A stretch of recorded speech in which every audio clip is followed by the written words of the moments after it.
Hello there. Hello there. Hello there. Hello there. Hello there. Hello there. Another happy landing. What's up, everybody? I'm Big Lovin. This is Don DellaSnooch. Welcome to the Escape Pod. Clinky clank, bitch.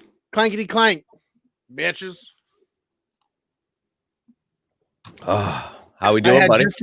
I had just enough to finish that one to start a new one. Yeah, I love that crack sound. It's so good when it touches the lips. Oh, so yeah, I'm doing all right, man. I got the fucking COVIDs up in this bitch. Yeah, what's going on with that? We got the asymptomatic shit going on. You know how it is. That's the best kind. If you're gonna get the COVIDs, asymptomatic's the one. Yeah, so I've got it. My son and my older two have had it. My son and my daughter, my ex-wife and her husband have it. So I'm on the quarantines doing my thing. So it is what it is. Tisha was like, "See, fucker, that's why I told you guys had to do it separate." And she's like, "You didn't have to tell her shit." She said they're asymptomatic, but it might not have been that way over here. No, you guys would have been the walking plague. Yeah, we could have ended up fucking losing somebody over here. Right. So, what are we talking about this week, brother? We're talking about I feel guilty, but you'll love it. Yeah. You should feel guilty. Yeah, I feel a little guilty about my movie. Well, I both feel guilty about it and think you'll love it. Yeah, I'm intrigued as to what you picked, man, because you've said some things like you've told me about movies I've never seen and shit like that. So I'm like, oh my God, he's gonna go so far off the fucking rails. Yeah, you've never seen this fucking movie. Oh my God, man. How much fun is that gonna be? Oh, I don't know. It's fun. It was fun for me reliving it. Like, I watch this movie every few years just because I dig it out of the old like DVD box, you know? Yeah. But you know how like some people go, well, my guilty pleasure is, you know, yada, yada. And every time it comes on TV, that's when I watch it. You can't do this with my shit don't come on the TV. You have to knowingly put that shit in. That must be Dave on Facebook. He's got a meeting tonight, so he can't harass us. You son of a bitch, Dave. And then Rasmussen said that he didn't know if he was going to be able to get on because he's, you know, in Traverse there. Right. So we got a lot of people in the chat already, though. For sure. We definitely do. You want to read them off? Yeah, we got Jason Roscom. He was trying to find gay porn and he ended up here. So I don't know. That's how that happened for him. But hey, good for you. You found us, and maybe we'll give you something you haven't seen, or maybe you've seen it all. I don't know, buddy. Right. I don't know. It's a show about happiness. Yeah. We got Richie the King Armbruster up in this piece. We got Old Man Johnson. We got Jess and Jen. We got fucking Luna Girl up in this. Who else we have, man? Oh, we got Dubba. Dub is in here. Yep. I think that's all we've got so far, but we got a good amount. We're rocking and rolling, brother. Nice. I think we're ready. Now, before we get into the show proper, I do want to acknowledge like what a weird week it's been in the political world. Yeah. Like, you know, there was a whole bunch of people that decided it'd be a good idea to run up on the Capitol building in Washington and maybe see if they could take a couple of Congress people hostage or steal a desk. That was fun. And there were a million funny memes that came out of that.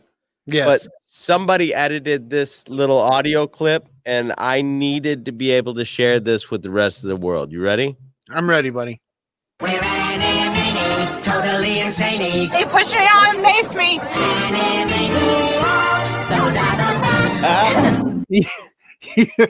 You were playing that when we were playing D&D. That was fantastic. I know, it's my fucking favorite. Have you seen the video? Yes, of the chick. Yeah, she like tells everybody who she was, admits to have committed a felony. Right. all on a fucking video. And I was like, you know what? That should be turned into one of the dumbest internet memes ever. And there it is. So there it is. So you're like, you know what? I'll take it upon myself to put this all together. Yeah, I'm just gonna share this with the whole podcasting world there. There you go. There you go. But beyond that, you can find our show on Instagram, Twitter, Facebook, YouTube, and all your favorite podcasting apps like iTunes, TuneIn, Stitcher, Spotify, Audible, and Google Play. And you can also find us and our sister pods on the podbelly.com. Search the directory. You'll find all kinds of podcasts to pig out on. Hell yeah. If you're listening to this podcast, please consider joining us live on Wednesday nights on YouTube at YouTube/C/ATSW The Escape Pod, all one word. Please join us at patreon.com and search ATSW The Escape Pod in the search creator bar to support our show and get in on the exclusive Escape Crate brought to you by Nostalgia Inc. Which is coming up at the end of this month, right, my man? It is. Yeah, we've got, looks like 2 more shows, and then we're going to go ahead and be drawing the next winner of the Escape Crate. And then we got a sweet cup coming. That's going to be, I'm saying this because the cup is all, the tumbler is always going to be part of the Escape Crate. I think that's going to be a staple of the Escape Crate. I like that. People like that. Yeah, we've already got a sweet design, and this is probably my second favorite design as far as what we've done so far. The first one was the RST video and quick stop cup we did. I'm still jealous of that. That one, I would have loved to have that for my own personal collection. Yeah, I would have too. I don't know what made her make it. But this next one we've got an idea. I know I've talked to you about it, and I think this is going to slowly become my favorite cup. Yeah, I'm stoked about this one. I think it's going to be a great one. Right. So, but you want to get into our shout outs, my brother? Yeah, I think you should. Shout outs. First and foremost, always got to give a shout out to, from a Gen X point of view, or all things Star Wars. That is the mothership. That is Dave and Jason. That is our New Jersey Delphia guys bringing it to us every Monday, unless Jason is dying and then they can't. And then they do it a different day, and we don't know what day that is, but they will bring it back. True. Because that's what they do. They're just incapacitated at the moment. Half the host is out, and that shit happens. Now, the way I understand it, they're supposed to be pulling something together later on this week. Right. But you know, there was also the caveat of they might just say fuck it and wait till Monday. And if that's what, but Jason's in the chat and he wanted to let us know he is alive. So that is fantastic news. We're glad you're there. So hopefully, if anything, we'll see you next Monday, buddy. Yes. Next, let's give a shout out to Use and Abuse with Kim and Scott. They're doing their thing. They're going to be making some changes, but you know, I think everybody's podcast is always revolving, always evolving. So if you got you got grandkids being born and you got to go up and do this and see that and be a part of this, then you got to do what you got to do. And that's fucking 100% understandable. 100, yo. Next, check out our man Keith for Laymans Terms on Facebook. He is doing the things. He is the man to bring you that mana because we all need a little fucking life. And then check out our man Big Swede for Big Swede's Excellent Adventure and Tactical Swede and Swede Reacts on YouTube. And then there's something Swede. And then there's this Swede stinks. Ooh, or stinky Swede. What is that Swede smell? Yeah, there's a couple new ones coming in introduction. I like them. You think they're about him, but they're about like cheeses. It's a cheese podcast. It's about some very grotesque smelling cheeses, but they just bring joy and happiness to your insides. Like celery and Fremunda. Those aren't a part of the cheeses. You don't want to have anything to do with those cheeses. You don't want to have anything that's kind of like smegma. You don't want to have anything to do with the smegma. Those kind of cheeses, gross. Kelly says that Scott wants to tell everybody hi and that he sends his love. Awesome. Thanks, Scott. We wish you're here, buddy. There is a possibility that Scott and Kim are going to have to push their show from Friday too. They're having a unforeseen equipment issue while Scott's on the road. It happens, man. It happens. Yeah, We sure understand does. equipment issues. Yeah, we've had a couple, like maybe the first 10 episodes. From Munda Cheese is the worst, Dragon Buddy. I would probably have to agree with that. Definitely. Patreon shout outs, Scott and Kim Rasmussen, Jen and Jess Bolt, Big Swede, Lunar Girl, Dragon Buddy, Richie the King Arm Rooster, Ron Old Man Johnson, Eric Dub Williams, Philly Dave Martin, and as always, Nostalgia Inc. sponsoring the show. We have a review. Do Ready you want me for to, do you that? want me to review read What that happened? review? We have a review. Oh, fuck balls. Hold on. Say something. Hello? That's what it is. What happened? I finally figured out where my little weird echo was coming from. Oh, okay. It's from the laptop playing sounds through its speakers, but also from the monitor. So I was hearing it come from two different places, a millisecond apart, and it was fucking me up. Yes. That's not You know what that's time no it is? bueno. Well, hold on real quick before we get into anything else. You tell me when you want to insert this, but we do have a review from Audible. You know what? I'm ready for that review right now. Are you sure? Yeah, fuck yeah, I am. Okay. All right.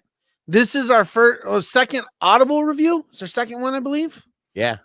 And this one is by Hufflepuff, and this was sent on Christmas Eve. So we missed it last time. Sorry about that. We're getting used to having Are we judging? Dickhead? But as I was saying, and before I was rudely interrupted by the man on the screen, this is by Hufflepuff. This was on December 24th. We miss them, but we get them, and we're always going to read them no matter what they say.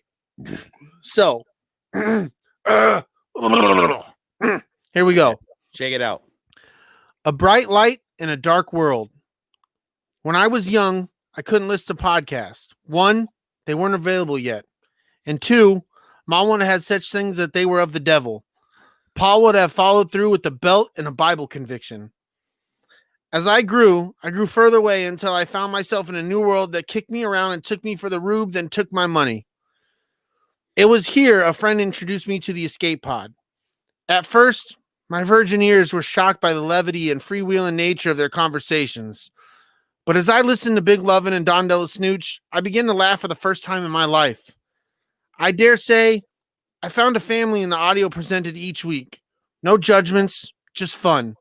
Tune in each week for that small ember of hope in this dying world. And that is brought to us by Hufflepuff. I fucking love it. That's the shit. It is so good. It is so It's good. the most glowing review of all. And there was child beating and infinite sadness. It was a fantastic review. Oh, man. I'm sorry, Jen, that this didn't live up to the expectations when I read this to you on D&D night.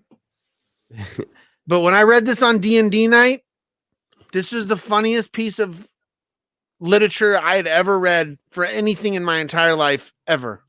Yeah, for those of you who, of course, weren't at D&D night, Brady laughed to the point where he started to feel pain in his sides. It hurt, like, physically, dude. I had pain all up in this bitch right here, all up in this area. I had all the pains. We all really got a good kick out of it, but Brady in particular, he was feeling it. I was crying. We were laughing almost harder at Brady than we were at what was on the page. And what was on the page was damn funny. Oh, my God. It was hysterical. Do you know who wrote that? No. I don't either, but it was fantastic. And I hope they keep coming like that. Yeah. We can all use a little Hufflepuff. Little Hufflepuff is good for the soul. Or a Huff and Puff. That's good too. If you got or a hump and pump. You know what time it is? Yeah, buddy. It's movie time. Movie time. It's movie time.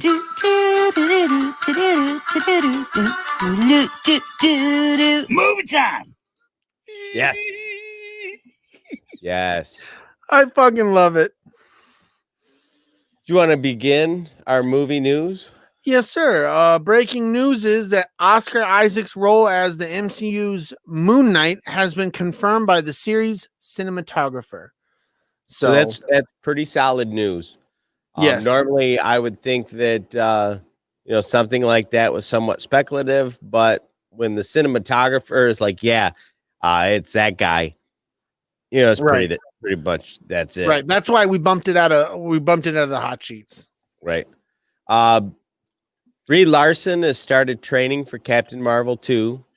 I don't know if she's talking about, or they're talking about stunt training or fitness training, but she's pretty fit generally anyway. Yeah. Well, she's getting ready for the movie, so that's fine. I enjoyed the first Captain Marvel movie, so I'm hopefully going to be in it for the second one. Yeah, I really thought it was a really good movie too. I enjoyed the shit out of it. Not that we had any doubt, but Deadpool movie 3 confirmed a R rating and to be part of the Marvel Cinematic Universe. Yeah, so the thing about fucking Jason's got strong words about Brie Larson. Yeah, he does. He said that, but I've noticed that before. Yeah, but is he saying that he wants to fuck Brie Larson, or is he saying that in the negative? I think he's saying that in the negative with possibly like a sharp object. Yeah, but possibly with a positive?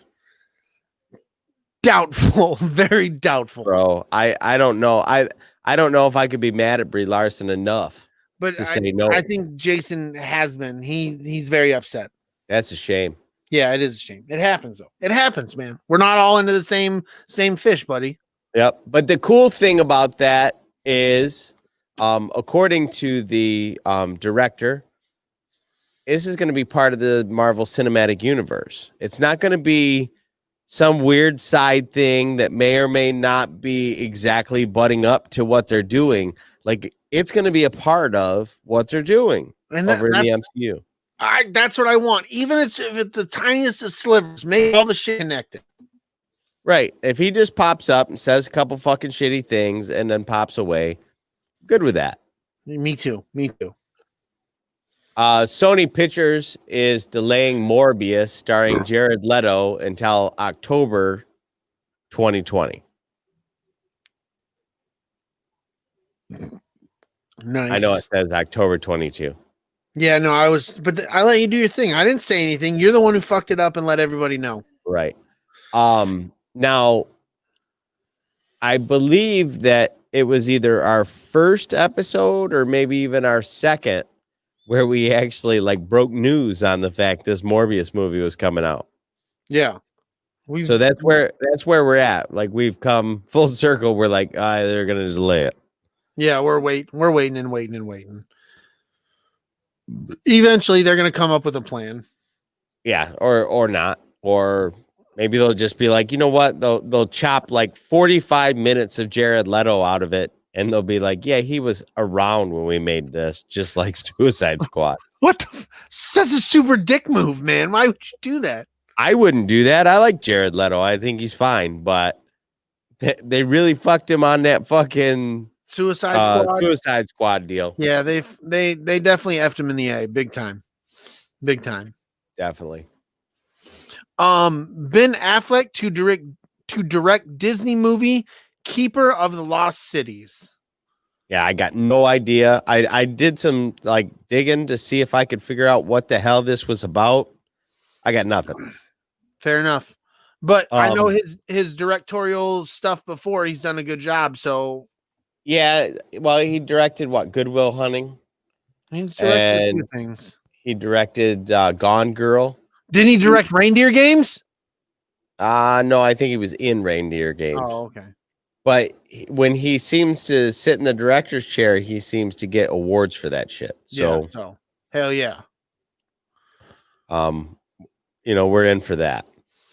You see, Jason says the trailers for the first Suicide Squad really got him jazzed up for the new Joker and all, but what a letdown. I 100% agree with that. Yeah, I was really let down with how much they let him do. Yeah.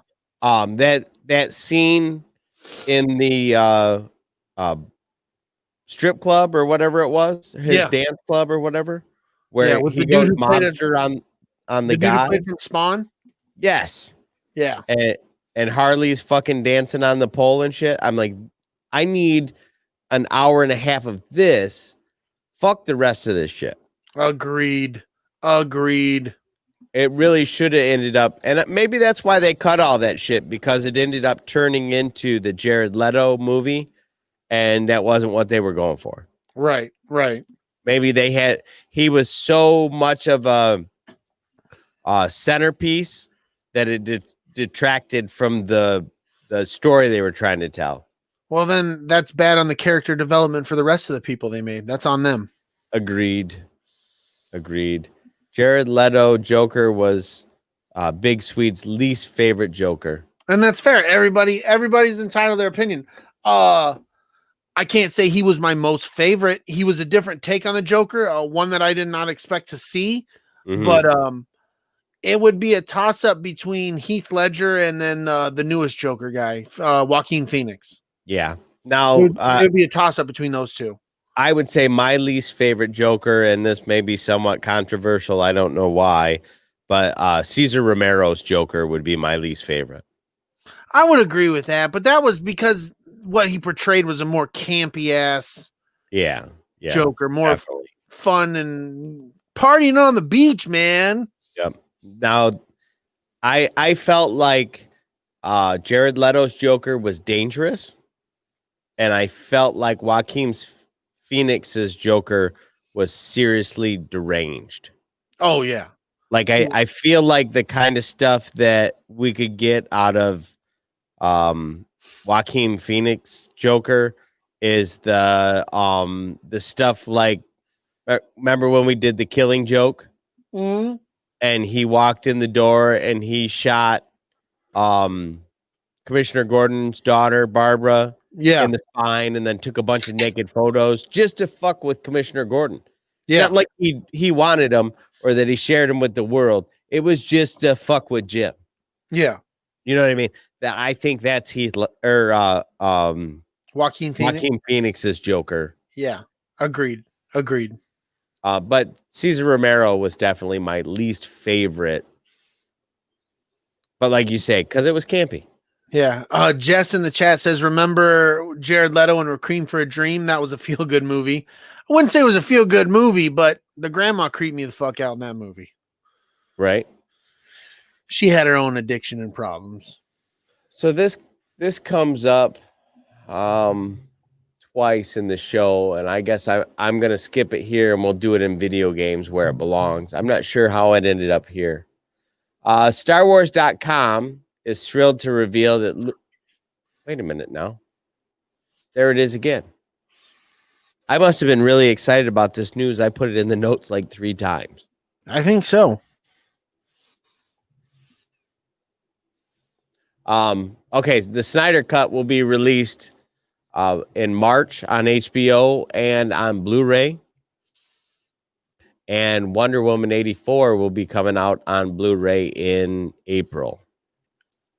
I'm excited for that Snyder Cut. Have you seen Wonder Woman 84 yet? Still haven't sat down and watched it. I need to. It's but good. I just haven't. My only real bitch about it is that, I mean, although there's a couple of concerning plot holes, Right. That I think they should have seen through, at the first read. It's long. It's fucking long. Yeah. And I think, honestly, if they did away with a couple of the major plot holes and just left it at that, it would have been a tighter movie. It'd have been better. People would have liked it better. They could have left out the couple of little scenes that were just problematic that just didn't even need to fucking be there. But it's a good movie. Yeah. Yeah. People are shitting on it, but it's a good fucking movie.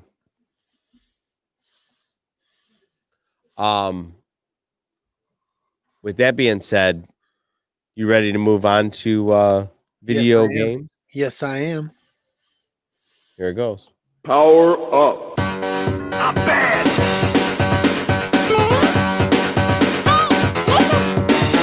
Get over here. Yes. Lucasfilms and Bethesda, makers of the Elder Scrolls and the Fallout series, are making an Indiana Jones game. They have stated it will be sometime before more information is given. The game will be published under the new Lucasfilms Games label, as well as the Star Wars games from here on out. So, that was the big news. That was the thing I ended up putting in the chat 3 times. Yes. There is so much to unpack there. You got Lucasfilms going to work with Bethesda on making a fucking Indiana Jones game. Yes. Like, holy shit. Like, if you think about a Bethesda game, like, you get to get into everything in a Bethesda game. Yeah. You know, you get to fucking check under all the rocks. Well, that's the way an Indiana Jones game should be. That's what I'm saying. Like, I'm super fucking geeked about that. And I'm not even a big Indiana Jones fan. Like, I'm not either, but that sounds cool. I like all those movies for what they are. The young Indiana Jones thing, I don't give a shit about. Me neither. Let's address what Josh said about the fucking moon landing, because he's wanted to give us a hard time. Yeah, let's talk about it. If I remember correctly, either Neil Armstrong or Buzz Aldrich were the first guy on the moon. Well, you should read this for camera. people who aren't watching, buddy. Oh, Josh said if Neil Armstrong was the first man on the moon who set up the camera. I want to say Neil Armstrong was the first man to step on the moon, and Buzz Aldrich was the one who said one small step for mankind, or one giant leap for all the donuts. Yeah, one small leap for man, one giant leap for mankind, or however the fuck that came out. Well, how do we know that Neil Armstrong didn't set up the fucking camera? Well, if Jamie would look up the fucking information, it should be in the chat by now. Yeah, well, we fired Jamie. Dragon Buddy does bring up the fact, going back to what we were talking about before, Bethesda does belong to Microsoft now. So what does that have to do with it? I think it just means that Bethesda games will now be more buggy than they were before. Which doesn't make any sense, because Bethesda games were as buggy as things could be. Sorry, I was reading the chat. Big Swede says the camera was an external camera on the LEM. See, I knew there was an explanation for it. That's what I was trying to say, but I just couldn't find the right words. Yes, because LEM is in your general vocabulary. Well, it's an acronym, and since you're being a dick, I'm not going to get into what the acronym means, so just whatever. Jen brings up, too, Buzz Aldrin punched the fuck out of some guy who tried to tell him that the moon landing was fake. I remember when that happened. He's a fucking beast. And he was an old man at the time. He was like in his 70s or some shit, and he just blasted some dude's teeth down his fucking throat. Say I didn't go to the moon, bitch. Yeah, motherfucker. Yeah, wrong person to say that to. Fucking Jess. Why can't Indiana Jones find a long-lasting relationship? It's tough out there digging for them fossils. That's why he's my dude. Lucasfilm is joining forces. What happened there? Yeah, I don't know. You're the one who makes these fucking notes up. Yeah, now no shit. Looks stupid. Lucasfilm is joining with CD Projekt Red, as I recall, to create a open world Star Wars game. With the people who just fucked up Cyberpunk 2077? Yes. That's who I want making a game. Well, to be fair, CD Projekt Red did a fantastic job on The Witcher 3. I think... Oh, Ubisoft. Jess is right. It is Ubisoft. Get your So shit. it'll be more of an Assassin's Creed style game, I bet. You need to get your shit together, Don. That's because the absolute next thing on the agenda is to talk about CD Projekt Red. I knew they were in the news. Well, you ready for me to get into it? Do it. More fallout for CD Projekt Red over the failed launch of Cyberpunk 2077. After a heavily criticized launch that has resulted in a botched refund policy and a class action suit, Poland's Office of Competition and Consumer Protection is investigating the game developer. The office is capable of fining the company 10% of its annual income. That's fucking crazy. Yeah. Once you bring the Consumer Protection Agency into it, That's no bueno. like people are pissed off enough that government's like, yeah, I guess we kind of have to do something. Yeah. That's that very well may be a first that the CPA has gotten into the video game industry. Yeah. And it's not a good look. No, it definitely isn't. I have a sneaking suspicion that there are going to be some people at the CEO and maybe some of the other close by levels that are going to be losing their jobs over this. I'm sorry, I'm reading the chat. That's I know. what happens. You start Ghost reading the Pepper chat. is in That's full exactly derailment what I mode. just read. That's exactly what I just read. According to Ghost Pepper, the right hand has never touched your right elbow. And that's probably true, but I'm not going to be on that fucking line looking like a dumbass trying to do it. I appreciate him going out on a limb to say that, though. I mean, just think about the moxie it takes to step out and be like, you know what? You can't touch your fucking right hand to your right elbow. There, I said it. Yeah, no, because not a lot of people want to talk about it, but he's bringing it the fuck up. He's talking about the fucking tough shit. Fucking Ghost Pepper. Fucking Ghost Pepper. You're up. No, I'm not. Oh, I'm up. The Nintendo Switch was the best-selling console of 2020. It outpaced sales of PlayStation 4, PlayStation 5, Xbox One, and Xbox Series X combined. I believe it. It's also cheaper. Well, it is cheaper. Well, it's not cheaper than an Xbox One and an Xbox or a PlayStation 4 because they're still getting $399 for that thing. Yeah, but they have cheaper switches though. Do they have the switches that don't have the removable handles and shit like that? Yeah, they do have those. So that probably figures into that. I bet you're right. Yeah. But even then, you're still only talking about the same price as a PlayStation 4 and an Xbox One. They're still getting $300 for those. Rough. Well done. Yeah, that's how I feel about it. Either way, that's pretty impressive. You're talking about 4 different machines combined. Yeah. And one little guy's like, you know what? Fuck you guys. I'm gonna fucking do better than all of you. And I almost completely chalk that up to people being at home and not being able to get the new systems. So they're like, you know what? Fuck it. I'm buying the one I can buy. I'm behind the, yeah, exactly. Which tells me, because Nintendo had enough units for that, that tells me that they knew that was coming because those bastards over at Nintendo are so fucking smart.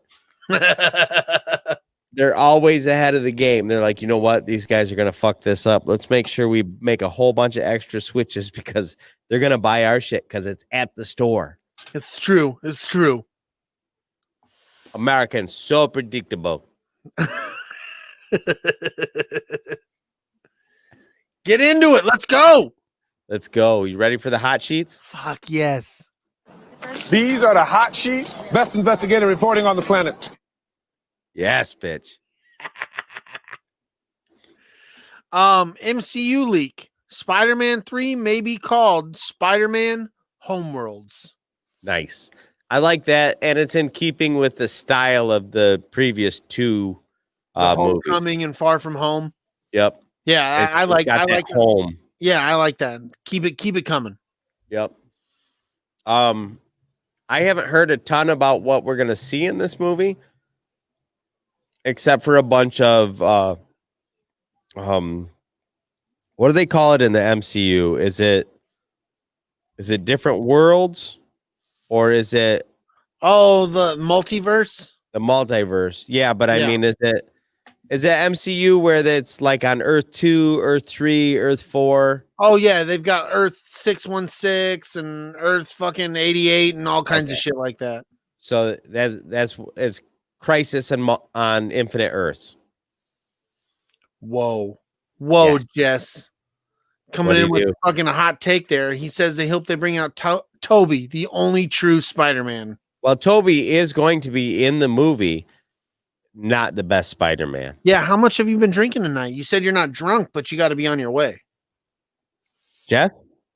Yeah, Yeah, because I'm not. no, for a comment like that. No, absolutely not. There is no way that Tobey Maguire is the best Spider-Man. Maguire Man! Andrew Garfield was a better Spider-Man than Tobey Maguire. I just want to tell you guys something. Let's go to put up your dukes. Tom Holland is by far the best Spider-Man. I don't care what you say. Tis true. According to Screen Rant, the upcoming Lord of the Rings show is going to be set 1,000 years before the movies. Nice. Now, an interesting tidbit: 1,000 years before the movies is when they actually started walking. It's true. It's true. I'm going to get into some crazy shit that you should initially have read. Yeah, you should. There's talks that Tim Burton has been walking on a script for Batman Beyond that would wrap up the Michael Keaton Batman story arc. Yes. I thought you would have grabbed that. That's like totally your shit. And you were like, you know skipped- what? I was so excited about my stupid Lord of the Rings joke, I completely forgot there was good Batman news. You son of a bitch. You son of a bitch. I'm telling you. I'm kind of stoked about that. I don't know if it's going to happen, but I like Tim Burton doing Batman stuff, and I guess it probably calm down with the Tom Holland hate. Yeah, but there's no There's reason no need for Tom that. Holland There's hate. no need for that. Spider piss, baby. Why don't you spider piss out of the chat with that kind of bullshit? I like Tim Burton's take on Batman. I would like to see Tim Burton's take on Batman with some money behind it, because they didn't give him a whole lot to make Batman 89 and Batman Returns.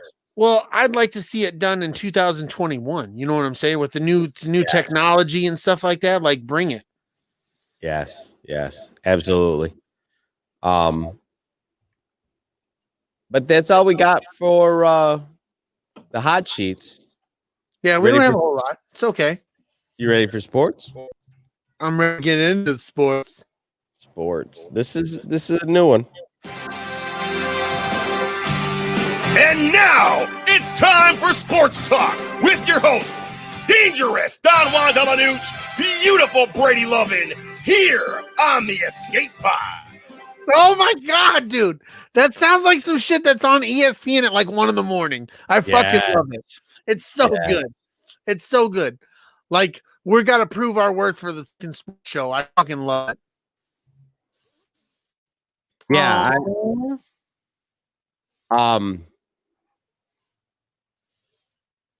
That just came in today, and I was able to, put it together so we could share it with you guys.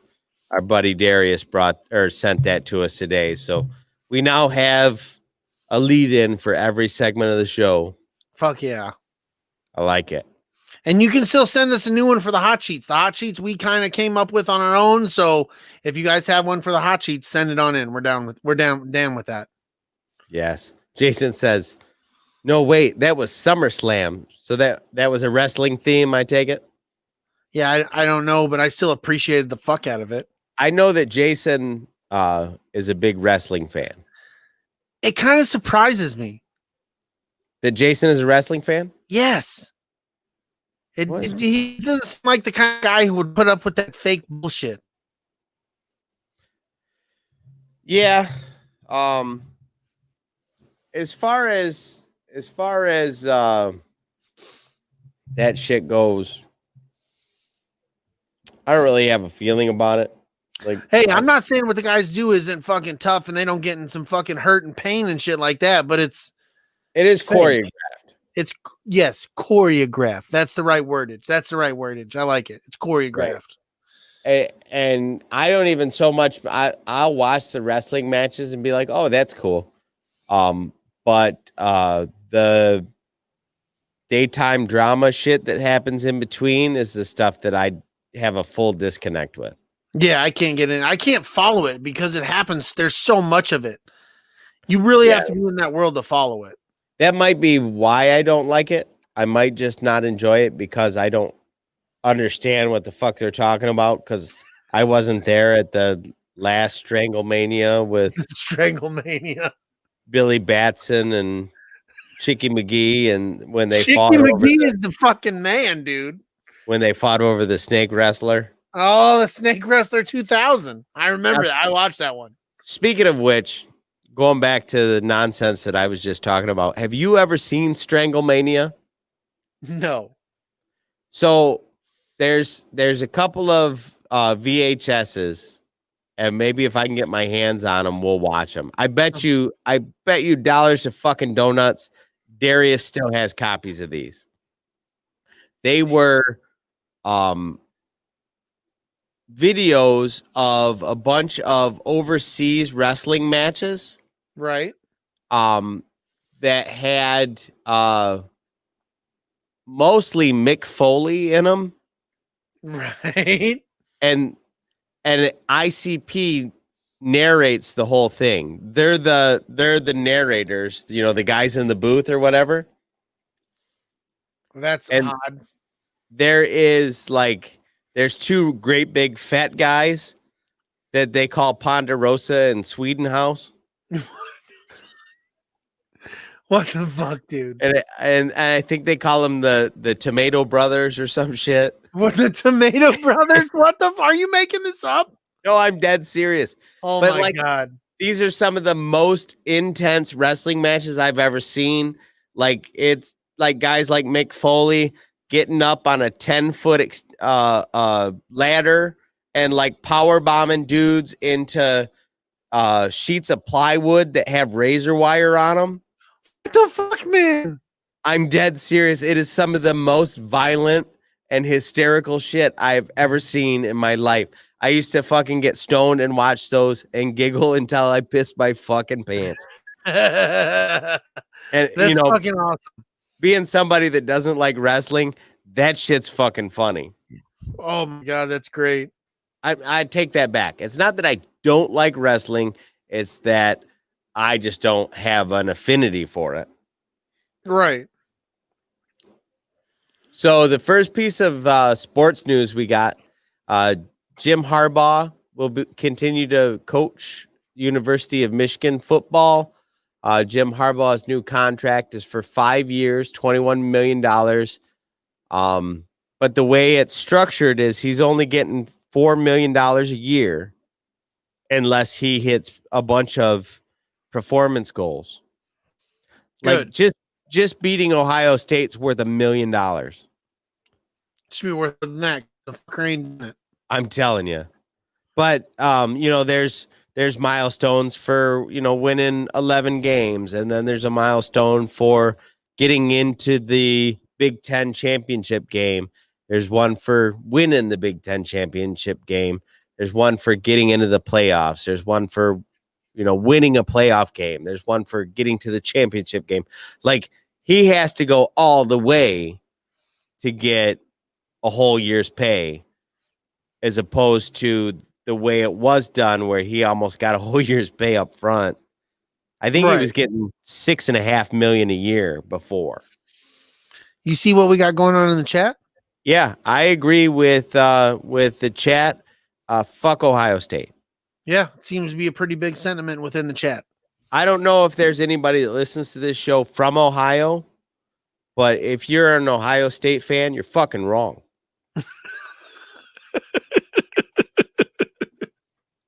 There is 49 states in America worth visiting and only one flyover state, and that's Ohio. Oh my God. I love it.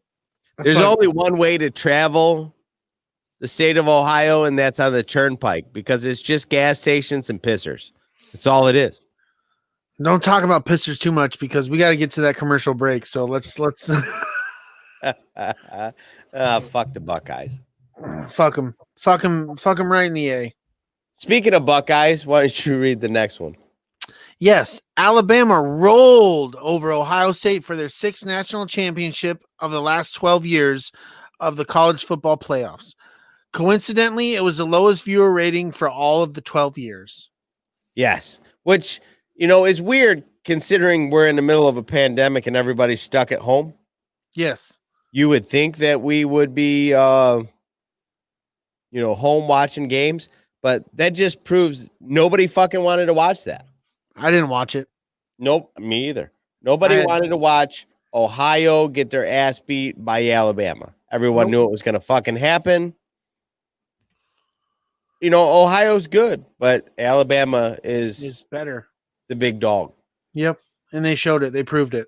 When you don't have any academic standards and you don't make your students go to class, you can be like, come on over here. You're the most talented kid. Come here, and we will help you get to the NFL. And they're like, okay, roll Tide. Oh, my God. So there's that. There is that. Michigan basketball is the first team in history, this is after yesterday, to beat 3 consecutive ranked teams by more than 19 points. Nice. So, there's a lot of people out there that'll talk their shit or whatever, but Michigan basketball under Juwan Howard is fucking killing it. Hell yeah, man. They're just going to keep improving the more and more he gets in depth with that program. Yeah, I think so. I think John Beeline built a good culture. He did a good job bringing people in, set people up for success, and Juwan Howard is just taking that and building on it. And, with that Fab 5 experience, he knows exactly what it takes to be the best of the best. Right. As far as our next segment goes, there's no kitschy jingle to get you into it. This would normally be our mandatory Mandalorian segment, but of course, we don't have any of that right now. But let's talk WandaVision for a minute. After the events of Avengers Endgame, Wanda Maximoff and Vision are living the ideal suburban life in the town of Westview, trying to conceal their powers, living the ideal life in Westview, trying to conceal their powers. As they begin to enter their new decades and encounter television tropes, the couple suspects that things are not as they seem. So this is all fucking super intriguing. Kind of what I'm thinking we're gonna get is after Thanos rips Vision's stone out of his head in Endgame, I think Wanda has created a world for her to exist in while she tries to fucking pull her brain back together. I agree with you. And I couldn't be more in. Oh yeah, I'm all about this show. I watched the previews for it today. I'm excited. This shit is going down on Friday. We're gonna get 2 episodes on Friday. Oh, really? Yes. Nice. And then 1 every week after that. Hell yeah. I'm excited about that.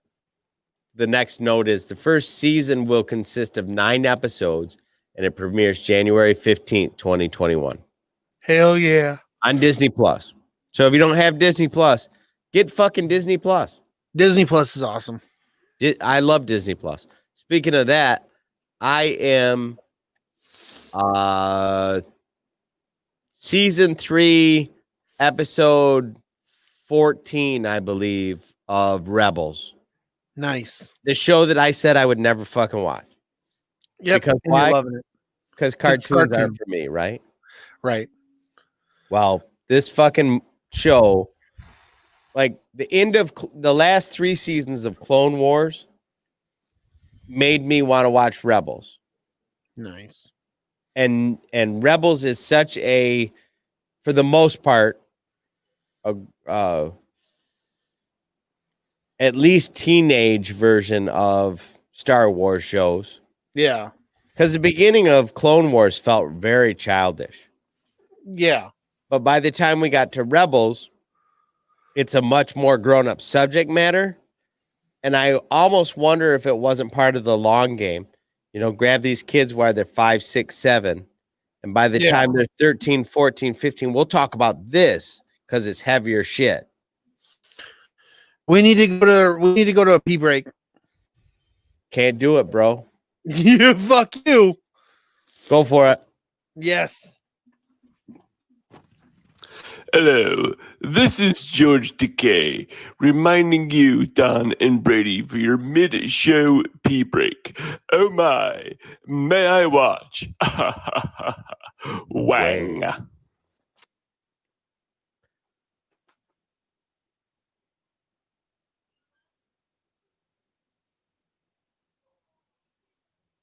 Shout out to our buddy Keith for making that that cool jingle there too. So I think next week, is it next week? Now I've forgotten what the fuck we're going to talk about next week. Kelly says she can't sit in the Ahsoka chair now. Me and Brady are going to talk about Transformers here in a few weeks. But it's not going to be this coming week. I do believe that our friends over at the Gen X Point of View are getting ready to get into Transformers as well. But it's been one of those things we keep pushing aside. And I know me and Brady laid out the next like 4 shows, and for whatever reason, it's escaping my memory right now. And I didn't write it down because apparently I'm a bad person.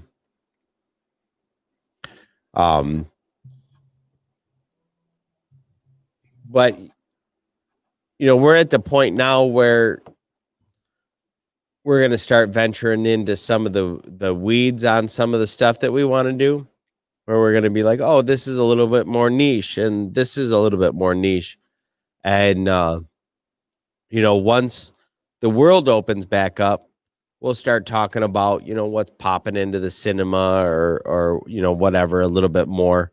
But because we're still kind of 44, no, 7s are a Batman number. Oh shit, I completely lost my train of thought. Oh, what I was saying is, you know, as we start to slide off into, you know, some of the more niche stuff, if you guys have something that you would like us to kick around, you know, let us know. If it's something that we're interested in, we'd be loving to do it. Here pretty soon, I'm going to do an interview with a woman overseas about pop culture for her podcast. So that'll be fun. What? You're doing what? I'm going to do an interview with a lady over in I believe Sweden. What the fuck? Are you serious? Yeah, about American pop culture. That's fucking fantastic. I know it. So I'll keep people updated on that when that happens, if it happens. You know how people are like, yeah, I want to do this thing, and then they just don't do it. Right. And then do you remember what we're going to do on the show next week? We talked about it the other day. G.I. Joes? G.I. Joes. Fucking G.I. Joes. Yes. Next episode is going to be a G.I. Joe episode. Hell yeah. And what was the other thing I was going to say that I got coming up?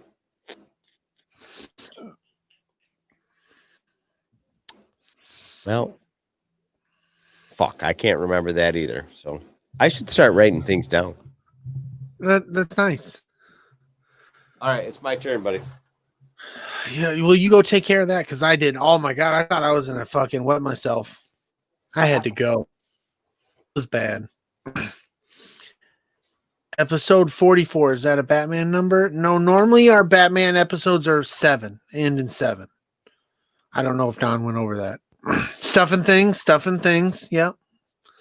We can stuff some things. 1, 2, 3. Wait, different stuff. Never mind. How y'all doing tonight?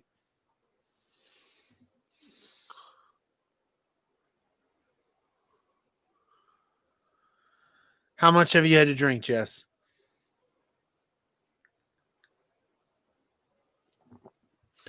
Tom Highland is a very good man. Very young, good man. What else is going on out there? Anybody? Stuff, things, people, you, me, us, that talk about it. I don't like being left alone. But I had to pee. I really had to pee. It was like my back teeth were floating. It was awful. You're not drinking enough of this bullshit? Well, that's not good. Oh, I hear Don. Yay! He's making his way into the studio. Don DellaSnooch. Don DellaSnooch. Do-do-do-do-do-do. Yeah, we got you a fucking theme song. Oh, it's okay. The Rona happens. It's 2021. What up, Darius? Thanks for joining us in the chat, brother. I can't begin to tell you how happy I am that you're asymptomatic. That's good stuff. When you told me that, I was super worried that wasn't going to be the case. Although I was like puking out my ass and all kinds of stuff. I was like, well, I just, it wasn't that long ago. We lost Brian. I was not about to do that again. No, come on. I'm drinking Corona. I'm fine. You fight Corona with Corona.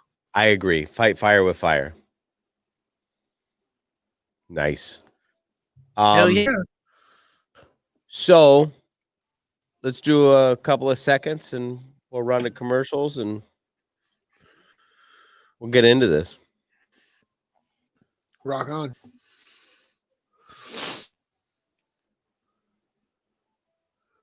Nostalgia Inc. in downtown Jackson is your one-stop shop for comic books, graphic novels, tabletop games, supplies, and tons of other super nerdy stuff. They have everything from your favorite superhero comics to all the latest manga and horror graphic novels. Superman, Spider-Man, The Avengers, My Little Pony, Teenage Mutant Ninja Turtles, My Hero Academia, Star Wars, and Batman are just a few of the familiar titles you will see while browsing through the store. And don't forget to check out their back catalog. And for all your tabletop needs, Nostalgia has the largest in-stock selection in the area of Dungeons & Dragons books, miniatures, and more. As well, they have the latest Magic the Gathering and Pokemon card game releases. Store hours are currently 11 a.m.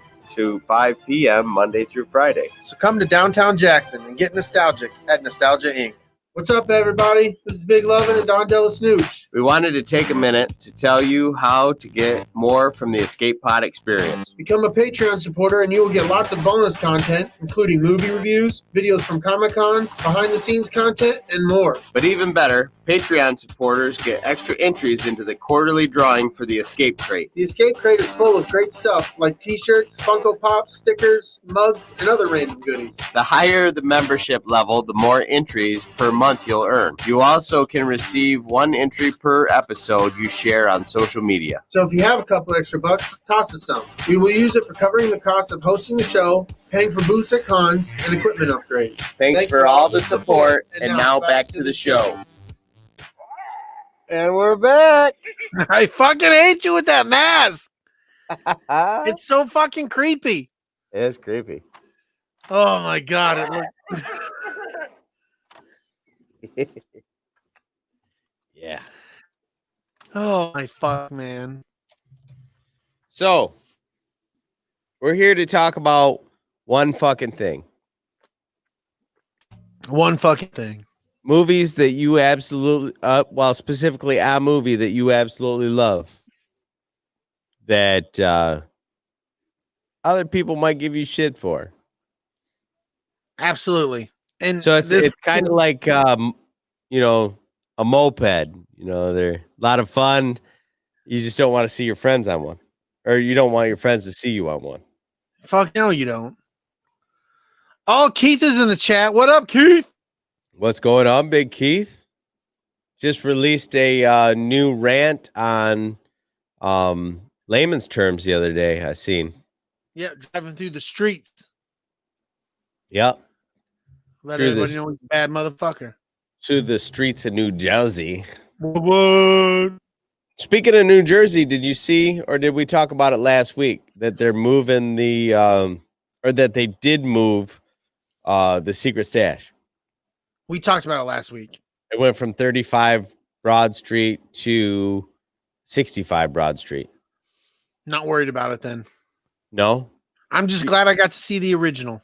That's what I'm saying. Like we were able to go with some friends and see the original, and we got that, and whatever happens beyond that. Exactly. Okay, so here's what we're gonna do. I'm gonna tell you about a movie that's my guilty pleasure, right? And I'm gonna tell you that about this movie in the way you would tell me about a movie you just went and saw at the theater that I wasn't going to go watch, that I didn't really know anything about. And you're like, dude, you really need to fucking go to the theater and check this out. Oh God. Yes. Okay. So I'm going to tell you about this movie in a way that's supposed to inspire you to be like, you know what? I would sit down and watch that movie. I love it. You ready for this? Are we going with yours or are we going to start with some Patreons? You know what? I didn't send you any of the Patreons. You didn't have to. Oh, that's right. You have them. Yeah. So why don't you read the first Patreon guilty pleasure? All right. And that will be from our friend Dragon Buddy. And his guilty pleasures, he put Starship Troopers, Army of Darkness, and The Last Starfighter. If these movies are on, I'm watching the whole thing or I will stream it later. Yes. You know, I almost picked Starship Troopers to be one of mine. Well, I love Starship Troopers. What were the other two? Army of Darkness and The Last Starfighter. See, all three of those movies I absolutely love. Good stuff. It would be hard to I guess you don't have to feel guilty about them because at least you got a friend in me. Like those are all in my wheelhouse of shit that I absolutely love. Right. And not Starship Troopers. The Last Starfighter is a movie that I think needs to be remade, like in the worst way. You've said that before. I know. I really think that right now, that movie for real should happen. And also the movie Armada, which is written by the same guy that made Ready Player One, that also needs to be made. You haven't listened to Armada yet, have you? Nope. We got to get that done.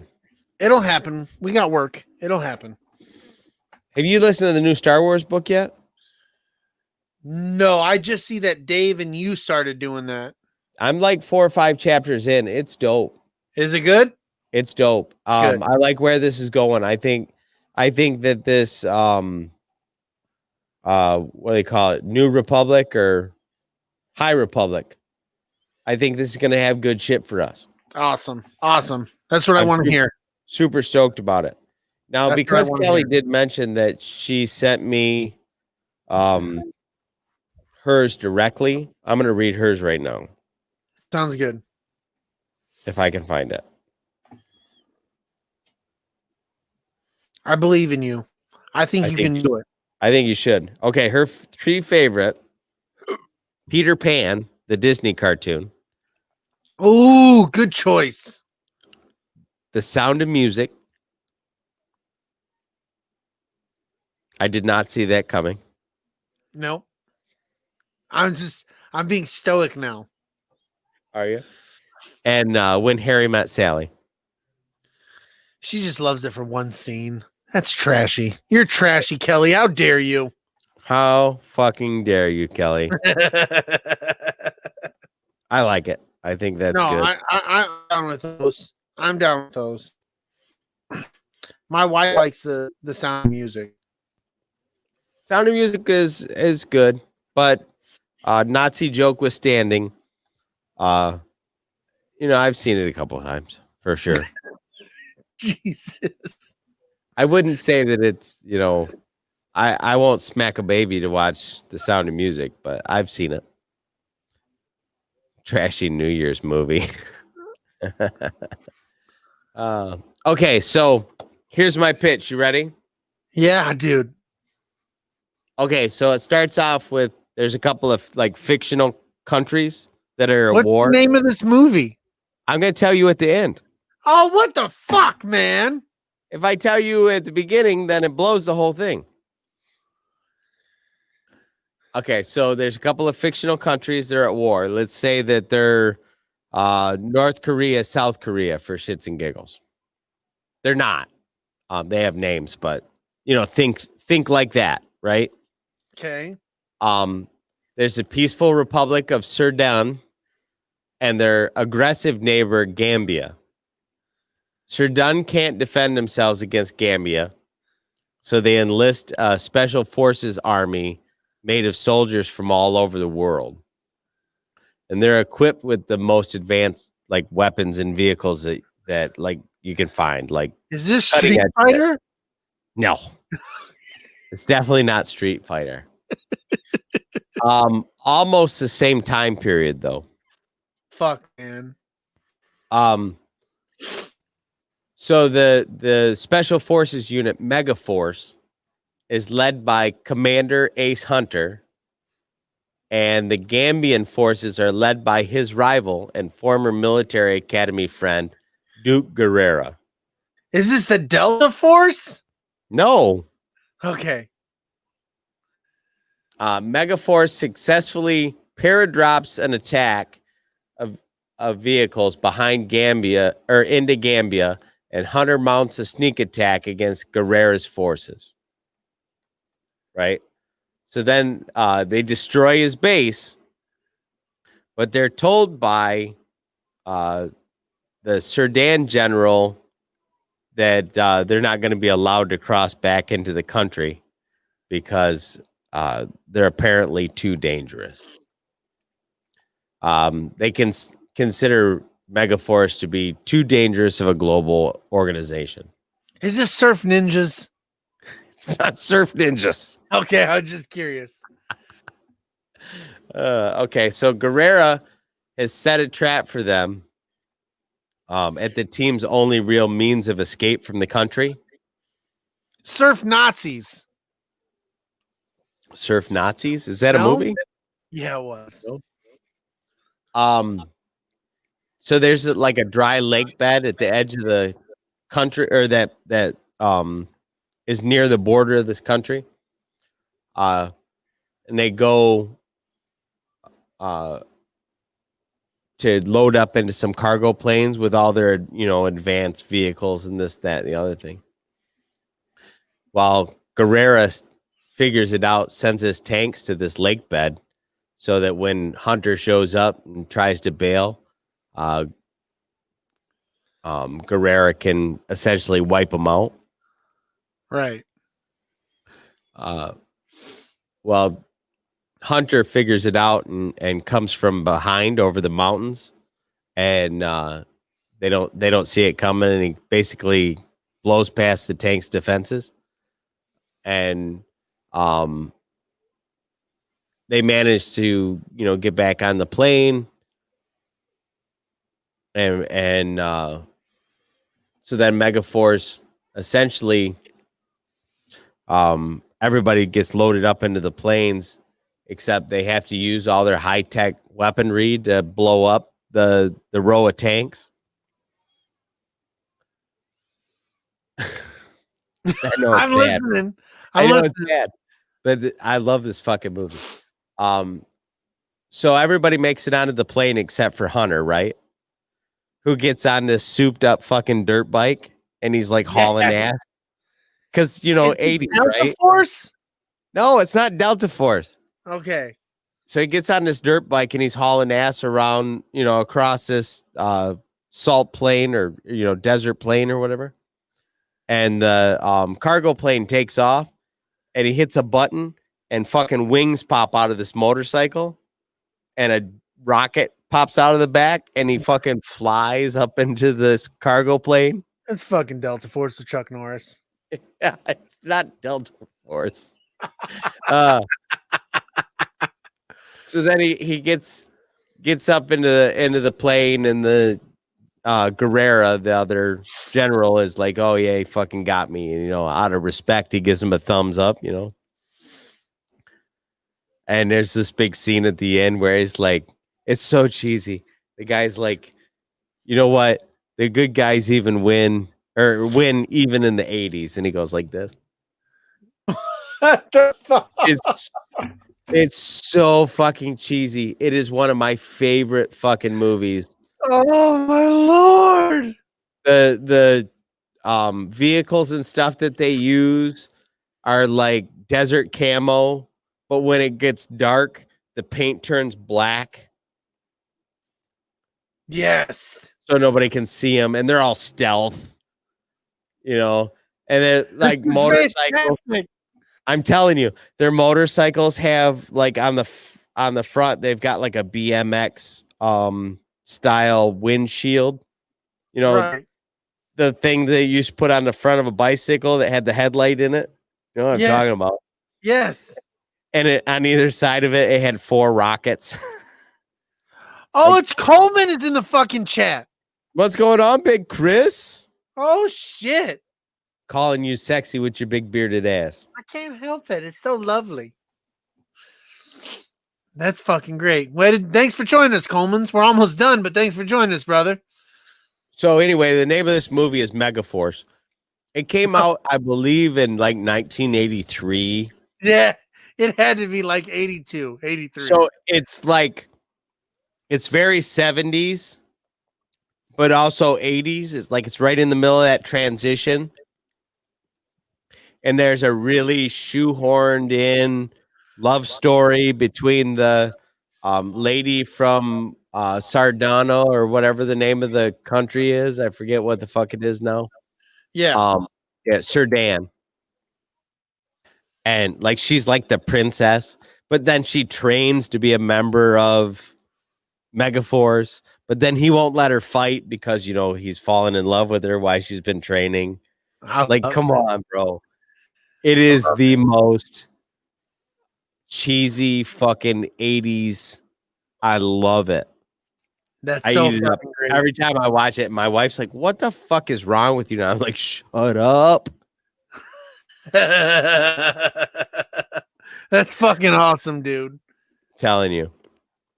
So you're gonna have to watch Megaforce. I'll have to bring you a I've never copy heard of this movie. Who's in it?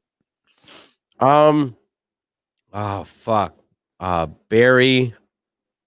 Let me look it up. I should have. No.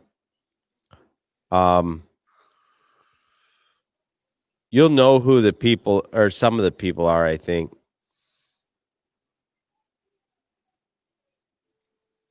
You're looking it up? Oh, for fuck's sakes. Why is it gonna be hard?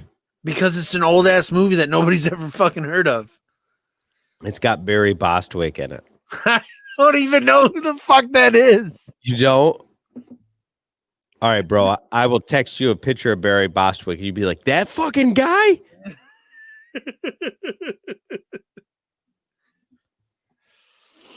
Oh fuck, man. Oh, they're all old man Barry Bostwick pictures too. Oh, that's great. That's fucking great. I love it. He even had gray hair when he was like 40.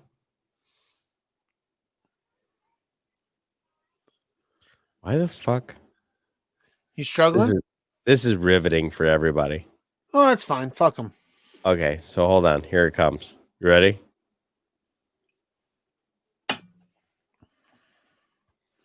This guy. Of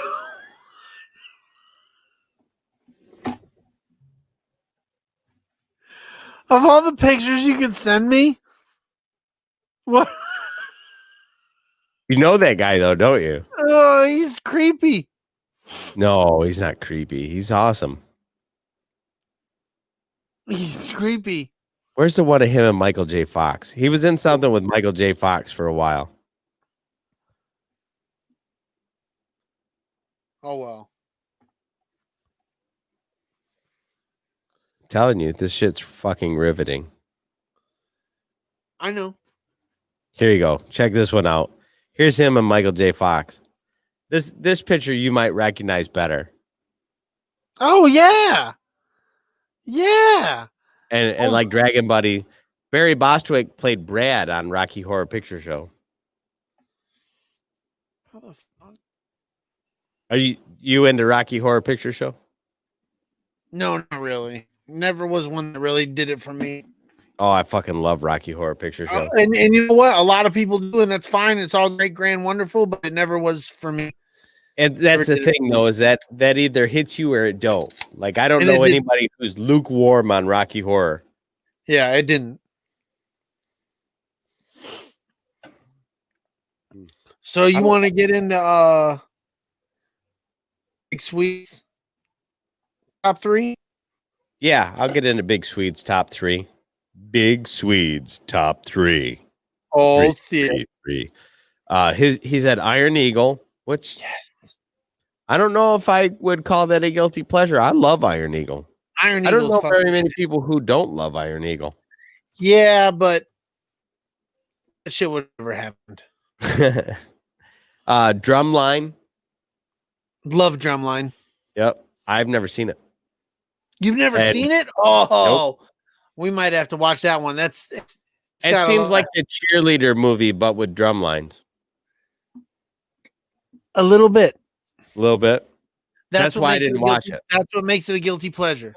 I thought it was like Bring It On or whatever that movie was. That's what makes it a guilty pleasure, my friend. Okay. Big Trouble in Little China. That one surprised me as a guilty pleasure. Yeah, I thought everybody loved that movie pretty universally too, but apparently not. And that's fine. Definitely. You want me to get into Scott's? Yes. Scott chose a fuck ton. He starts off with Time Bandits from 1981, Night of the Cut from 1984, Real Genius from 1985, which is fucking funny, Eddie the Cruisers from 1983, Strange Brew from 1983. He says, not showing me. He gave us 5. He said he wasn't sure how many we needed or wanted, but he gave us 5 of them. Yeah, once again, I don't think Real Genius. Anybody's got to feel guilty about that. Eddie and the that's Cruisers. What made it so fucking hard, man. Right. I don't think anybody ever needs to feel guilty about loving Eddie and the Cruisers. I can't tell you. Strange Brew. Strange Brew is a comedy classic. Yeah, there's a drinking game. Yeah, that's like loving Strange Brew is like loving Animal House. Like you don't get a pass because you don't need one. Not at all. And I've never seen Night of the Comet, but you have to be a true nerd to love Time Bandits. I don't think I've ever seen that one. I mean, I like it, but you got to be a true nerd to like it. Right. That was when I was -1 when that came out. So yeah, you weren't quite there yet. No, I was 2 years old. And you were like, I fucking get it. You're like, I fucking get this shit. I totally get this shit at 2. At 2, I know where the fuck we're coming from. I was probably about 10 before I saw that. And I think I watched it solely based on, I thought the cover was interesting. Yes. And I don't know.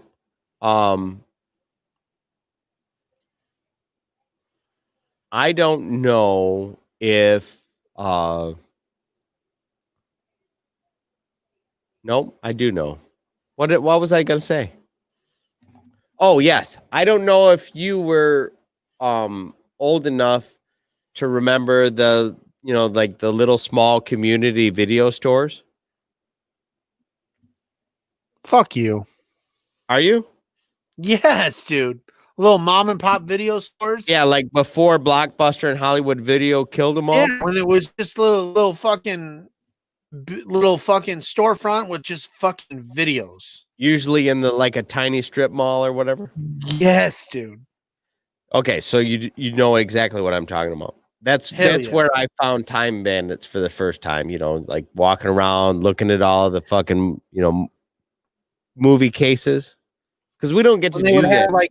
They would have like Brad's fucking selection, like the employees' selection of movies of what they liked and shit. Yes, absolutely. I love that. Kelly says, and they all had a secret room. Yeah, it had beads to get into and in and out of it. Yes, absolutely. You had to know the bead combination. Yeah, it was just walk through. Yeah, that's where I found movies like Puppet Master and Time Bandits and stuff like that. They had such interesting box art. It made you pick it up, look at what was going on the back, and you're like, yeah, I got $1. I'll watch this movie. And you take it home and you're like, what the fuck am I watching? Oh, Jen, dropping the fucking oldies. VHS rentals at Curtis Mathis. Did you have a Curtis Mathis where you were at? I think that was just to Jackson. I'm not sure what the fuck that means. Curtis Mathis was a big chain. They had their own line of like TVs and radios and all that shit. Back when like a radio was a great big fucking thing. Like a cabinet stereo. Yeah. No, I know what you're talking about, but I just don't remember them. Well, Curtis Mathis was a company that I don't think they made them, but they put their name on them, kind of like Sears did with shit. Yeah. So, Curtis Mathis, like, probably in the 70s was huge. It was like ABC Warehouse or essentially what like Best Buy is now. Right. Except they were a smaller, more focused. They had TVs and radios. That's what they did. More of a northern place? A northern. See, that I don't know what boundaries they are. I know they were a national chain. But obviously, like you were probably out west and in Alaska at that time. Right. And honestly, you would have still been. I bet you Curtis Mathis went out of business by the time I was 10. Like Nintendo, like I would go there to rent Nintendo games, original Nintendo games. Hell yeah. So you would have been maybe 5 or 6, maybe when they went out of business. So yeah, so I don't remember them at all. But I mean, it was a big company. Yeah. It's funny. I haven't thought about Curtis Mathis in fucking 30 years. See, it sounds like a football player name to me. Yeah. Used to be right in the middle of Jackson Crossing. Nope. Yep. Except back then it was called Paca Plaza. You're old school Jackson if you know that shit. I don't. I know. It's fun for me. Now that I've been completely derailed, what were we talking about? You want to jump into Eric's? Yeah, let's do Eric's. You want me to do them or you got them? I'll do it. If I can find it. Eric says Napoleon Dynamite, which I also fucking adore. Fuck yeah. Norbit. Just hysterical. It's an underrated fucking movie for Eddie Murphy. Fuck yeah, it was fucking funny as hell. Norbit was funny. Yes. Don't be a menace while drinking your juice. Wait a minute. What? Don't be a menace to South Central while drinking your juice in the hood is the name of the movie. Yes. Not what the fuck Eric wrote down. No, it's okay though. It's okay. He's new. I'm like reading it going, that didn't come out the way I thought it was. The scene where his name's not Smokey. What's his name? One of the Wayans brothers is in the parking lot of 40s and 9s, and he opens up the trailer on his box truck, and he's like, "Do we have a problem?" Love that fucking movie. Yeah. Yes, Dub, you missed my review of Megaforce. Not review, but my elevator pitch on Megaforce. Why did you talk to Dub about that? No, he just asked. Oh, He okay. missed it. Oh, okay. Brady hasn't done his yet, though. Also, another Eddie Murphy joint, Bowfinger. Bowfinger's fucking funny. Have you ever seen that? Bowfinger is fucking hysterical. No, I haven't seen Norbit. I've seen Bowfinger. Okay, Bowfinger Bowfinger, and Eddie Norbit are the Murphy, ones and Steve Martin. Yes, Bowfinger. Norbit is the one I thought was Bowfinger. Norbert's the one where Eddie Murphy's like super skinny and nerdy, and his wife is like this great, big, overweight, like monstrosity of a woman that treats him like shit the whole movie. Yes. I haven't seen it. I know what you're talking about, but I haven't seen it. It's fucking funny. Oh, Dub was on husband duty. Now it happens, brother. It happens. Attaboy. You got to do what you got to do. Exactly. We're not important. I ain't giving it to you. And then Eric's last one is Sling Blade. Once again, I don't think you have to ever feel guilty about watching Sling Blade. That is a slice of Americana. Oh, absolutely. Definitely. Do you want to read Jess's? Yeah, but I can't speak too much into this. No, you don't have to. Jess said goofy 90s anime, Project A-ko, The Slayers, etc. Yeah, I don't know anything about really any of that. Oh, shit. You're getting elbow cough, son. Who the fuck told Coleman to do that? I don't know, but it's real. There it is. Right there on the screen. Real dickhead move right there is what it is. I don't know who told you to do that, Coleman, but you better bring that shit inside. Definitely. Blue. You're going to hit him right in the feels. You want to get Jess's other one? Teenage Mutant Ninja Turtles 2. He feels no guilt for loving the first one. See, I love Teenage Mutant Ninja Turtles Part 2. So I must be just as guilty as this guy. Turtles 2 is the one where we get Casey Jones, right? No, he was in the first one. He was in the first one. Are you sure? Yeah, he's the one who fucking killed Shredder when he fell in the trash compactor. He goes, oops.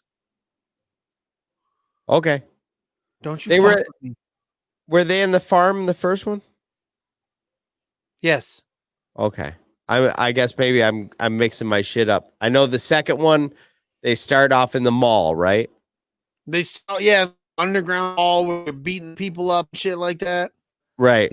Definitely. And there's like the pizza place and the food court. Yes. Okay. And they're beating each other with like big sausages for nunchucks. That's what you got to do sometimes. You got to defend yourself. Yeah, you got to be ready. You got to be ready 100%. 2 had vanilla ice in it. Exactly. Go Ninja, go Ninja, go. Go Ninja, go Ninja, go. Go Ninja, go Ninja, go. Go. I forgot all about that shit. So another one that we're going to, well, you know what? We'll leave. Chris has got one more. Christopher's got one more. And then Scott's got one more too. We'll leave those for after you're done. Oh, man. I'm frightened. And why don't I have Jen's? Did she send it to you? Jen might have sent that to me in private.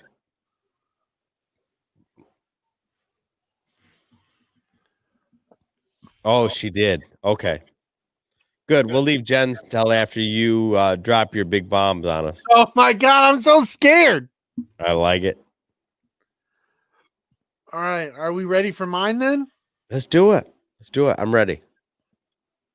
I'm all ears. All right.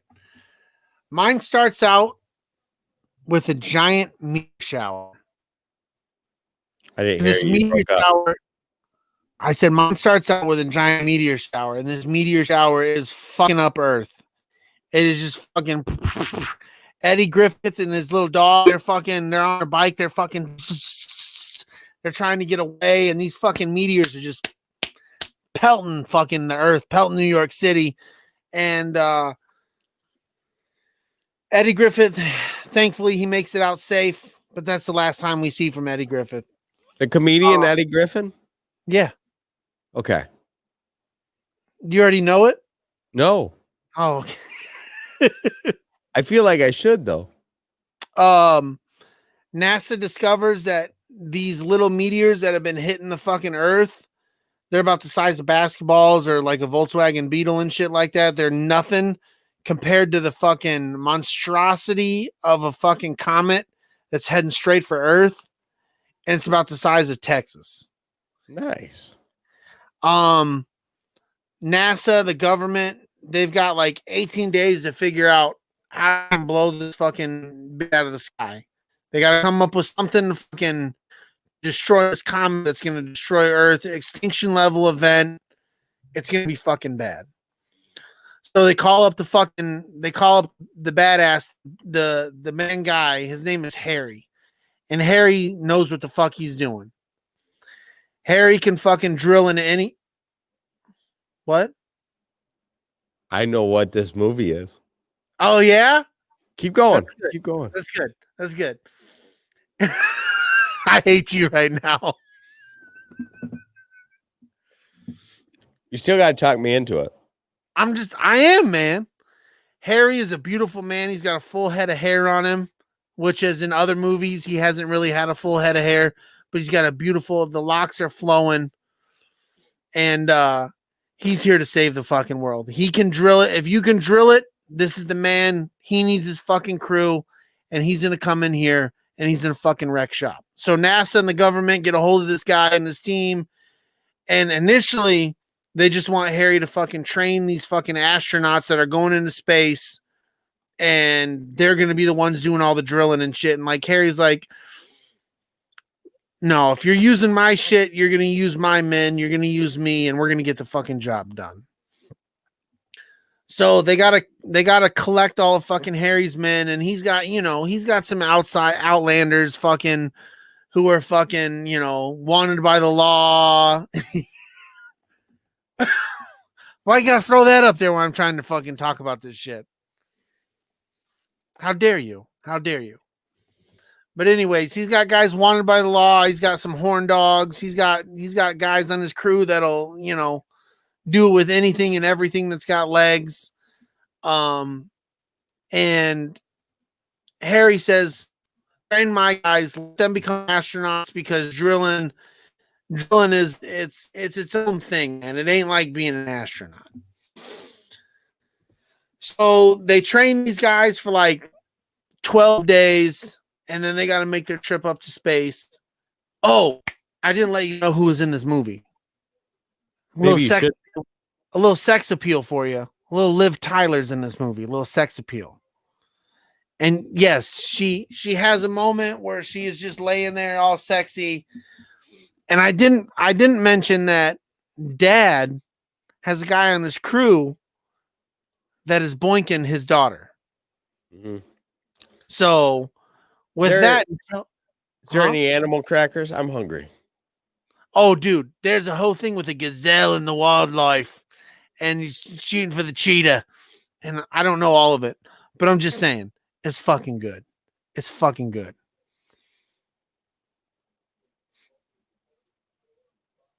Whoa, Jen, you're going to agree with my wife and say which is way better than what I'm talking about?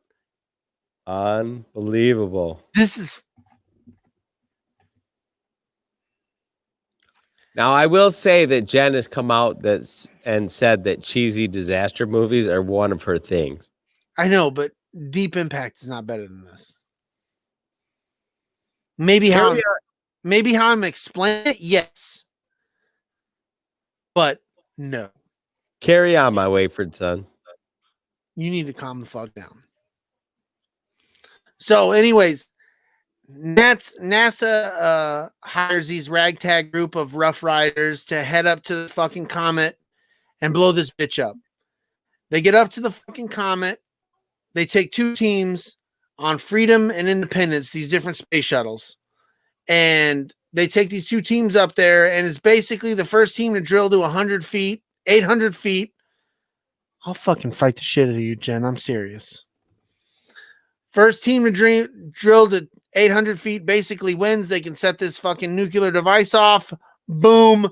Shut up, Jen. You don't know what you're talking about. Yeah. There's no dabbing in Deep Impact. There's no dabbing in this movie either. So fuck off. I can't do this, Don. I got too many interruptions. Really? Yeah.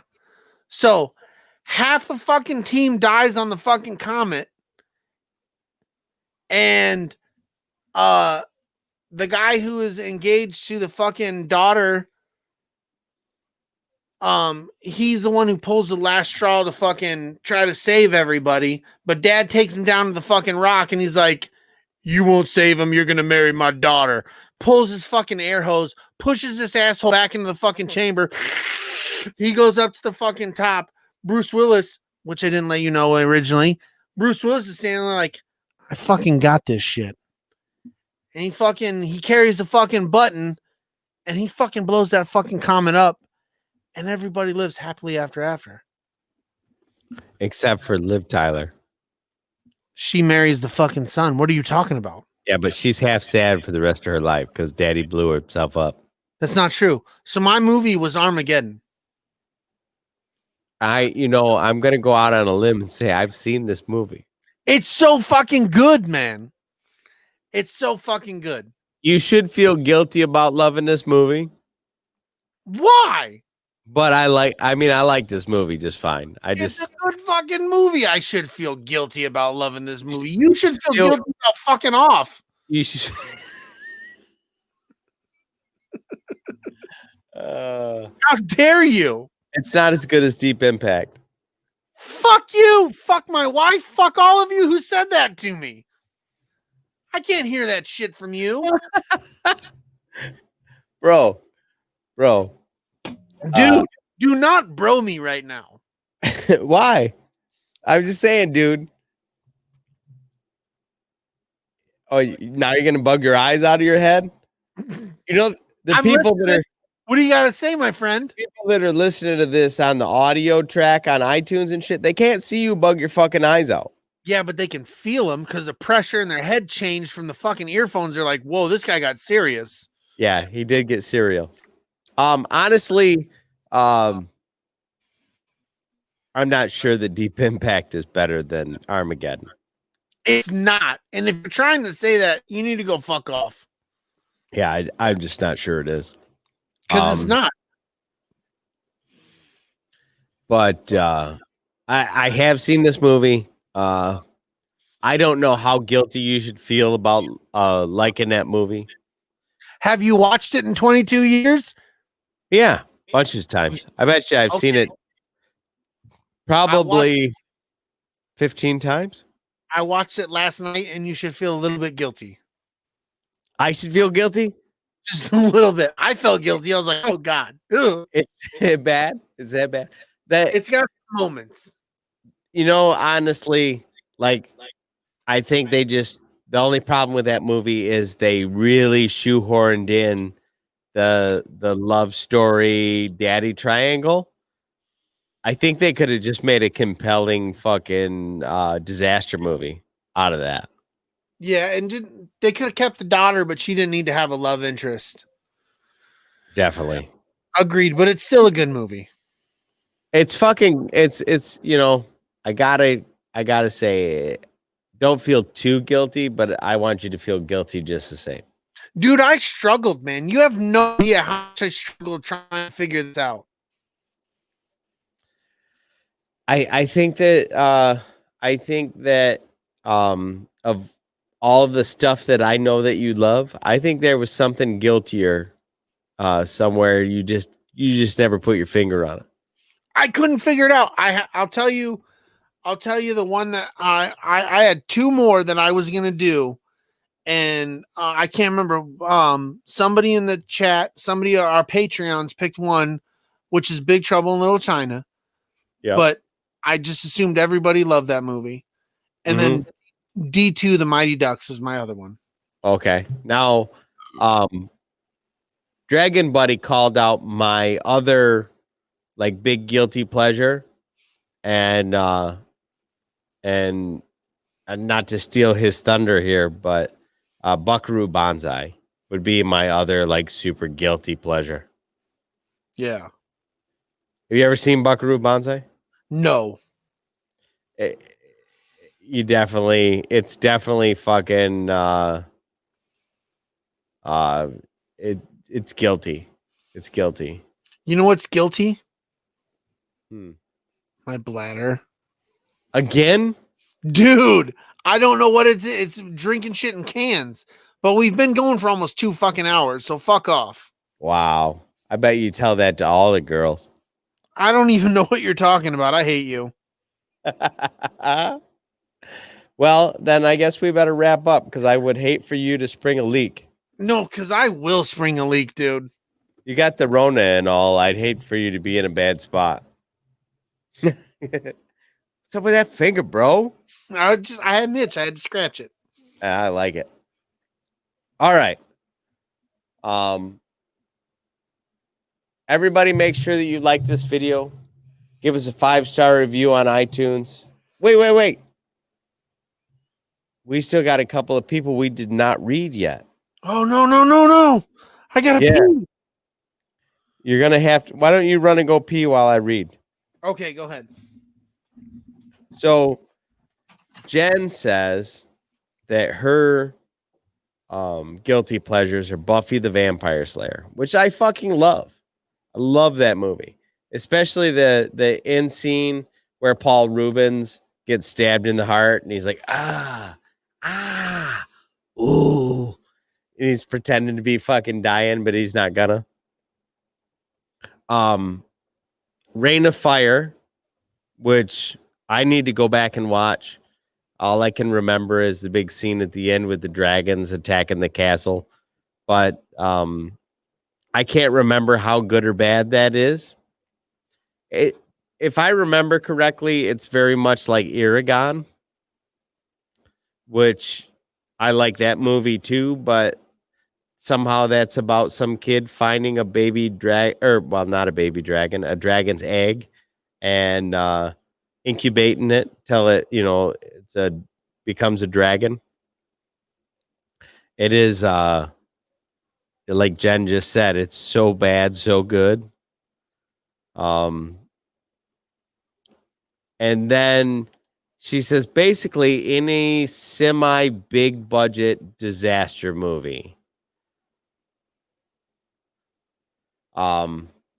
Jen says it is not anything like Aragon.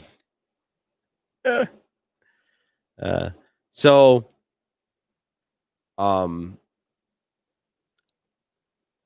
can't pick on you, Jen, too much about the fucking movies that you picked, because those are all movies that I would watch.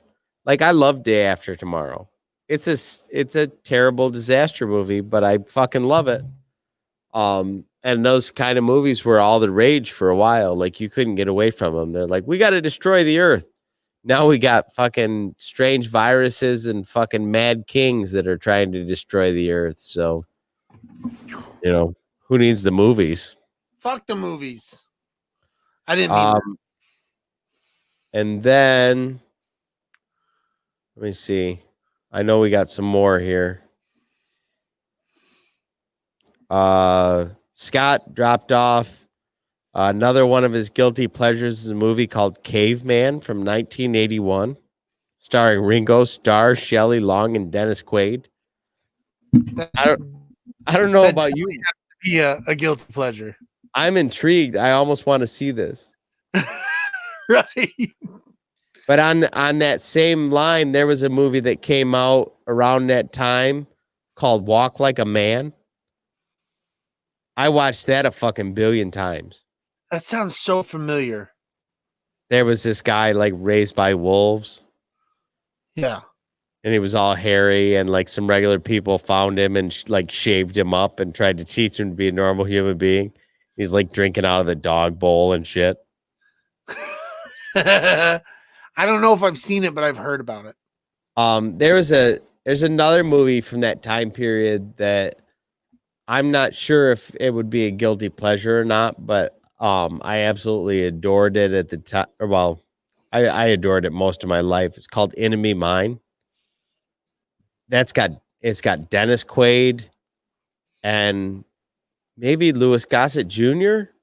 Yes, dude. Have you seen that? No, Louis Gossett Jr. You set it off right there, buddy. Dennis Quaid is like a human space fighter pilot. And I want to say maybe it was Louis Gossett Jr. plays this alien, and they're in the middle of a dogfight, and they end up both going down on this planet, and then they end up having to rely on each other to survive. It's fucking wild. Yeah, I haven't seen that. Yeah, and then of course Chris brings up, like I said before, Buckaroo Banzai Across the Eighth Dimension, which you also have not seen apparently. Which No, I'm pretty sure that's wrong. I don't think that it's okay to have not seen Buckaroo Banzai. Really? You're just gonna call people out and be a dickhead like that? No, I feel like somebody did you wrong. Oh, okay. That's fair enough. Yeah, I probably got screwed over.